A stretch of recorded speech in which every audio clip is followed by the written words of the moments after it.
ورحمة الله وبركاته. زي ما وعدتكم في برنامج المغفلين، اتصل من هنا لشبين. ايه الاختلاف في الصورة؟ الجايزة ايه يا جماعة؟ الجايزة 20 كارت شحن موبينيل ب 2.5، 30 كارت شحن فودافون مشحونين قبل كده. تقدر تتصل بيا، تقدر تكلمني، تقدر تكسب كل حاجة معايا. تكسب دبدوب احمر، تديه لخطيبتك في الفالنتاين، تديه لماما، تديه لبابا، ومعانا مكالمة تليفونية ونقول الو.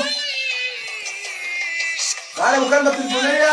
طيب خلاص الخط قطع، حضرتك تقدر تتصل نقدر نقول الو. الو. ايوه مين يا ست الكل؟ ازيك يا خالته يا ست عبد المنعم، اخبار حضرتك ايه؟ الله يديك الصحة يا ست الكل. يا حبيبة انت تنامي تشقري وتصحي تفقري وتقومي من المغرب تعملي ايش وتقمري؟ امال يا ست ام منعم، عرفتي الاختلاف في كرش عم عبد الطاهر؟ انا يا ابني عارفه الاختلاف، بس نفسي اطلع عمره. نفسك ايه يا ست ام عبد المنعم؟ نفسي اطلع عمره. يا ست الكل، يعني هنا هنقدر نتكلم الاستاذ عبد الصمد عبد الودود، الاستاذ في الاعمال الخيريه. هنقدر ناخد رقم تليفون حضرتك ونوصل لك ونطلعك حاجه وعمره ان شاء الله في شهر واحد يا ست ام عبد المنعم. الاختلاف في ايه؟ الاختلاف في الحلقه مرهق. لا الحلقه دي بنحلها عند الحلاق يا ست ام عبد المنعم، مش في اختلاف كرش عم عبد الظاهر. ونقدر نقول المكالمه غلط، بس انت كسبتي يا ست ام عبد المنعم. يا ست ام عبد المنعم كده من الدنانير 20 كرشات، وكسبتي 30 كارت شحن موبينيل و10 كروت مشحونين. ونقدر نقول الو. الو.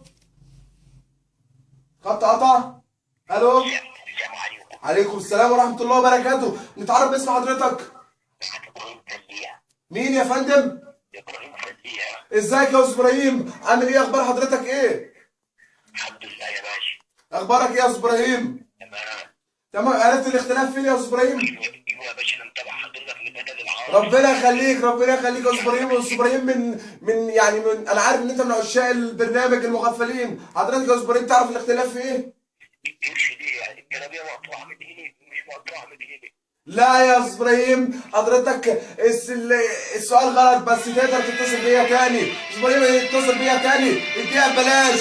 موبينيل وفودافون واتصالات ما خلوش حاجه. اتصل بيا استلف، التكه نجمه 3 نجمه واتصل بيا. ومعانا مكالمه تليفونيه ونقول الو. يا باشا انا ابراهيم اللي كنت لسه مكلمك دلوقتي. استاذ ابراهيم حضرتك حاولت معانا تاني، وهو ده فعلا الاستاذ ابراهيم. حضرتك عرفت الاختلاف فين؟ في كرش عم عبد الظاهر. يا باشا لو هو مش في القطع اللي في الجلابيه يبقى اكيد في دماغه. لا السؤال غلط. وبرضه مش هكسب حضرتك، كسبت معايا 20 قرش. كسبت معايا 20 قرش يا استاذ ابراهيم. ونقدر نقول الاختلاف فين؟ في كرش عم عبد الظاهر. دي كرش وده كرش، الاختلاف فين؟ ومعانا مكالمة تليفونية ونقول الو. الو السلام عليكم. عليكم السلام. اتشرف باسم حضرتك. ايوه مصطفى، انا بكلمك من تحت السرير. ايه ازاي حضرتك؟ مالناش دعوة بالسرير ولا بالكنبة، احنا مالناش دعوة، احنا خلينا في الصورة. نعم. تمام. تشرفنا باسم حضرتك. اسمه ليلى. ماشي تشرفنا يا استاذ سلوى. حضرتك عرفت الاختلاف فين؟ الاختلاف في الكم. في الكم. لا غلط، بس تقدري تتصلي بيا تاني زي الاستاذ ابراهيم قفل واتصل بيا تاني. حضرتك الصورة غلط يا جماعة. الصورة سهلة جدا، الصورة باينة. أنا مش هخليكم وصالة في الجراح وقناة الذكريات يا جماعة. احنا النهاردة الضغط علينا جامد. ونقول ألو. السلام عليكم. سلام ورحمة الله وبركاته. معاك شمدان. مين؟ شمدان. ازيك يا أستاذ حمدان؟ أخبار حضرتك؟ بتكلمني منين؟ بكلمك من المحل الموالي ده، انا فاتحه. تشرفنا بحضرتك. تقدر تقول لي الاختلاف فين؟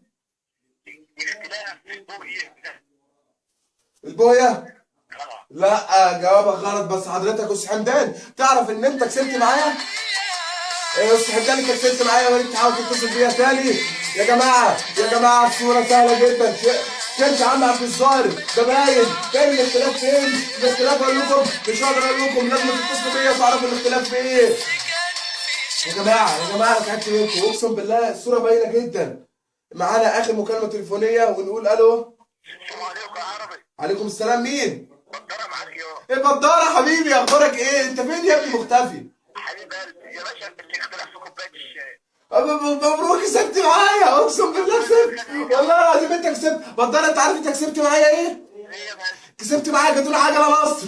ربنا يخليك يا باشا، اي حاجه منك حلوه. ربنا يخليك يا حبيبي، ربنا يخليك، ويا ريت تتصلوا كلكم زي بداره. بداره عارف الاختلاف فين؟ الاختلاف مش في كرش عم طارق، الاختلاف في الكوبايه ال 50 اللي جايه من عند سمير، الاختلاف في الكوبايه. ايه كوبايه؟ الله الله الله، مبروك معانا بداره. وحضرتك تقدر تجي لي كبشه القلع. حبيب قلبي. حضرتك عارف كبشه القلع؟ كبشه القلق وقلقان الكبش طب حضرتك هتقابلني الساعه كام عشان تاخد جدول العجله النصر؟